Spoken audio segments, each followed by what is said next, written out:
నువ్వు మళ్ళీ అబద్ధం ఆడుంటే బాగుండేది జగన్, ఒకసారి నువ్వు కూడా మళ్ళీ అబద్ధాలు ఆడితే బాగుండేమో అని చెప్పి మళ్ళీ ఒకసారి నన్ను ఎవరైనా అడిగితే, లేదు ప్రతిపక్షంలో కూర్చునేదానికైనా నేను వెనకాడను, కానీ అబద్ధం మాత్రం ఆడలేను అనే మాట నా నోట్లో నుంచి వస్తుంది. ఎందుకు చెప్తా ఉన్నానో తెలుసా ఈ మాట? బహుశా చాలామందికి నేను ఈ మాట అన్నప్పుడు బహుశా నచ్చకపోవచ్చు, కానీ ఎందుకు నేను ఆ మాట చెప్తా ఉన్నాను అంటే, విలువలు విశ్వసనీయత అన్న పదానికి అర్థం అనేది ఉండాలి. రాజకీయాలలో సరే అధికారంలో ఉంటాం, ప్రతిపక్షంలో ఉంటాం, మళ్ళీ అధికారంలోకి వస్తాం. కానీ మళ్ళీ మనం అధికారంలోకి రావాలి అని అంటే మళ్ళీ మనం అధికారంలోకి తీసుకొచ్చేది ఏమిటి? మన విశ్వసనీయత, మన క్రెడిబిలిటీ, మన విలువలు, మన విశ్వసనీయతనే మనం మళ్ళీ అక్కడికి తీసుకొస్తాయి. మనం చేసిన ప్రతి పని కుటుంబానికి మంచి జరిగిచ్చే కార్యక్రమాలు మనం చేస్తా పోతే, అబద్ధాలకు రెక్కలు కట్టిన వాళ్ళు ఏమన్నారు? ఇంటింటికి పోయి వాళ్ళు చేసిన ప్రచారాలు ఏమైనాయి? ఇంట్లో ఎవరు కనపడినా సరే ఓటు అడగడానికి వీళ్ళు ఇళ్ళకు పోయినప్పుడు ఆ ఇంట్లో ఎవడు కనపడినా సరే, ఇంత చిన్న పిల్లలు కనపడితే చాలు, ఈ పిల్లల సైజు నుంచి మొదలు పెడతారు. నీకు 15,000, నీకు 15,000, నీకు 15,000, ఇద్దరుండు, ముగ్గురుండు, నలుగురుండు. ఆ పిల్లల తల్లి కనపడిందని అంటే నీకు 18,000. ఆ పిల్లల తల్లికి చిన్నమ్మ కనపడిందని అంటే నీకు 18,000. ఆ ఇంట్లో ఆ తల్లులకు అత్త కనపడిందంటే, పెద్ద అమ్మ కనపడిందనంటే, 50 ఏళ్ళు పై చిలుకున్న పెద్దమ్మ కనపడిందనంటే నీకు 48,000. ఆ ఇంట్లో ఉద్యోగాల కోసం వెతుక్కునే ఒక 20 ఏళ్ళ పిల్లోడు అలా బయటకు వస్తే నీకు 36,000. ఆ ఇంట్లో నుంచి కండువా వేసుకొని రైతు బయటకు వస్తే, రైతన్న బయటకు వస్తే కండువా కనిపించిందంటే చాలు నీకు 20,000. ఇలా ఇంట్లో ఎవరు కనపడినా సరే ప్రతి ఒక్కరికి నీకింత నీకింత నీకింత నీకింత అని చెప్పి ప్రచారం చేసిన దాంట్లో మనకు నష్టం జరిగింది తప్ప, మనం ప్రజల్లోకి పోయినప్పుడు ఎవ్వరూ కూడా మనం చెడు చేసినాము అనే మాట ఒక్క నోట్లో నుంచి కూడా రాల.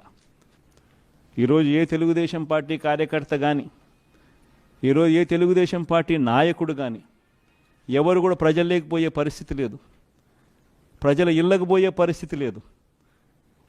ప్రజల ఇళ్ళకు పోవడం మొదలుపెట్టి తిరగడం మొదలు పెడితే ఆ ఇంట్లో నుంచి ఆ పిల్లోళ్ళు అడగడం మొదలు పెడతారు మా 15,000 ఏమైందని, ఆ ఇంట్లో వాళ్ళ తల్లులు అడగడం మొదలు పెడతారు మా 18,000 ఏమైందని, ఆ ఇంట్లో పెద్దమ్మలు అడగడం మొదలు పెడతారు మా 48,000 ఏమైందని, ఆ ఇంట్లో నుంచి వచ్చే రైతు అడగడం మొదలు పెడతారు మా 20,000 ఏమైందని, ఆ ఇంట్లో నుంచి ఉద్యోగం కోసం ఎతికి ఆ పిల్లోడు అడుగుతాడు మా 36,000 ఏమైందని చెప్పి.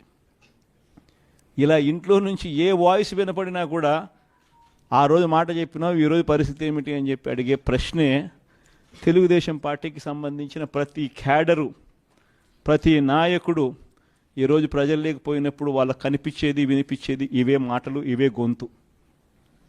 ఏ పథకం కావాలన్నా ఇంటి వద్దకే వచ్చే పాలన పక్కకెళ్ళిపోయి ఈరోజు మళ్ళీ పరిస్థితి ఏమిటి?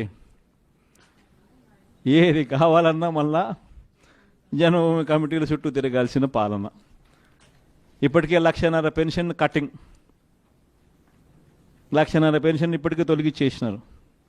రాష్ట్రంలో జరుగుతూ ఉన్న దారుణమైన రేపులు చూస్తూ ఉంటే ఆశ్చర్యం కలిగించే విధంగా ఉన్నాయి.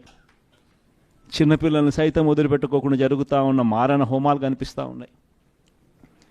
రెడ్ బుక్ పాలనట విచ్చల విడిగా వదిలేసినారు. ఏమైనా మీరు చేయండి, ఎవరినైనా మీరు కొట్టండి, కేసులు పెట్టడానికి ఎవరైనా వస్తే ఉల్టా కేసులు, దొంగ కేసులు, ఉల్టా కేసులు వాళ్ళ మీదే మేము పెడతాం, అన్ని రకాలుగా మేము మీకు తోడుగా ఉంటామని చెప్పి పోలీసులు సైతం డ్యూటీని మర్చిపోయి 3 సింహాలకు, టోపీ మీద ఉన్న సింహాలకు సెల్యూట్ కొట్టడం మానేసి రాజకీయ నాయకులకు సెల్యూట్ కొట్టే పరిస్థితిలోకి వ్యవస్థ దిగజారిపోయింది. ఎక్కడ చూసినా స్కాములే. స్కాముల్లో కూడా ఎలా కొత్త రకాలుగా ఎలా ప్రజలను పిండాలి అని చెప్పి ఏకంగా స్కాములు తయారవుతున్నాయి. టెండర్లకు, శాండ్ టెండర్లు మొన్న 2 రోజులే గడువు, అది కూడా పండగ రోజు. కనీసము శాండ్ టెండర్లు పిలిచేయాలంటే ఎవరికి తెలియని కూడా తెలియదు శాండ్ టెండర్లు పిలుస్తున్నారని. అది కూడా 2 రోజులు ఇచ్చిన టైము. అది కూడా ఎవడు పోకుండా చూసుకునే కార్యక్రమాలు. అంటే ఇంతటి దారుణంగా జరుగుతూ ఉంది. ఎన్నికలకు ముందేమో ఫ్రీ ఇసుక అంటారు, ఎన్నికలు అయిపోయిన తర్వాత చూస్తే ఇసుక రేటు చూస్తే మన ప్రభుత్వం కన్నా డబుల్ రేటు, ట్రిపుల్ రేటు. మన ప్రభుత్వంలో పరిస్థితి ఏమిటి అని అంటే కనీసం రాష్ట్ర ఖజానాకు డబ్బులు వచ్చి ప్రజలకు రీజనబుల్ రేట్లో ఇసుక అందుబాటులోకి వచ్చేది. మన హయాంలో వర్షాకాలంలో ప్రజలకు అందుబాటులో ఉండడానికి మనం ఇసుక రీచ్ల్లో పెడితే వీళ్ళు వచ్చిన నెల రోజులు తిరక్క మునిపే రీచ్లు ఖాళీ. గవర్నమెంట్కి ఆదాయం 0, రేట్లు చూస్తే 2 3 పెరిగినాయి. ఇసుకే టెండర్లలో కూడా ఆశ్చర్యం, 2 రోజులు, అది పండగ రోజు ఎవడు రాకుండా ఇసుక టెండర్లు కూడా కైవసం చేసుకోవడం. ఇక మద్యం గురించి అయితే మాట్లాడాల్సిన పనుల. ఉన్న షాపులు మనం తగ్గించి పర్మిట్ రూములను తీసేసి బెల్ట్ షాపులు లేకుండా చేసి టైమింగ్స్ స్ట్రిక్ట్గా పెట్టి గవర్నమెంటే షాపులు నడుపుతూ ఉంది కాబట్టి అత్యాశ అనేది ఉండకుండా చూసుకుంటూ వాల్యూమ్స్ తగ్గించి ప్రజలకు మంచి చేయడానికి మనం ప్రయత్నం చేస్తే ఈరోజు ఏం జరుగుతూ ఉంది? మద్యం షాపుల కోసం ఎమ్మెల్యేలు 30% ఇస్తావా, 40% ఇస్తావా, 20% ఇస్తావా అని భయపడము, షాపులు ఎవడు వేయకుండా చేయడము, కిడ్నాపులు చేయడము. అసలు నిజంగా ఆశ్చర్యం కలిగించే విషయం. నిజంగా దాంట్లో డబ్బులు లేకపోతే, దాంట్లో నిజంగా వీళ్ళకు దురుద్దేశాలు, మంచి ఉద్దేశాలు కనుక నిజంగానే ఉంటే మరి ఎందుకు ఎమ్మెల్యేలు ఇంతగా పోటీ పడుతున్నారు దీనికోసం? అంతటి దారుణంగా ఈరోజు షాపులు ప్రైవేటైజ్, షాపులు టోటల్గా వీళ్ళ మనుషులకి ఇప్పించుకోవడాలు. ఇందులో చూస్తామా అని అంటే లిక్కర్లు చూస్తామా అని అంటే లిక్కర్ల రేట్లు కూడా ఏమిటి? అప్పుడేమో లిక్కర్ల రేట్లు తగ్గిస్తామన్నారు, ఇప్పుడు చూస్తే ఏముంది?